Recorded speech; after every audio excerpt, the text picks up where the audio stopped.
स्वामी समर्थ एक दत्तभक्त कीर्तनकार होते. त्यांचे नाव ठाकूरदास. ते अत्यंत निष्ठावान असूनही त्यांना कोढ झाला होता.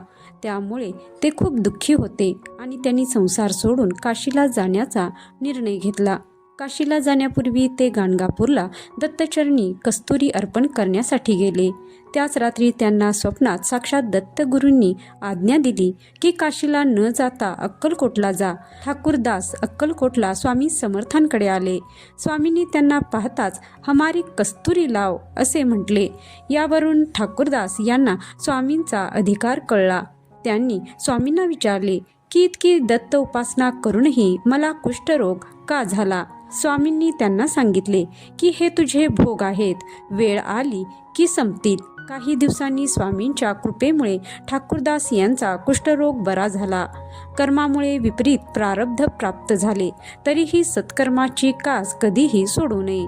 उपासना पंथ सांडू नये. भोग आपली वेळ आली की आपोआप संपणार.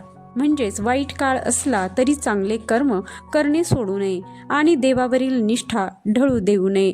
हे कायम लक्षात ठेवा. जय श्री स्वामी समर्थ.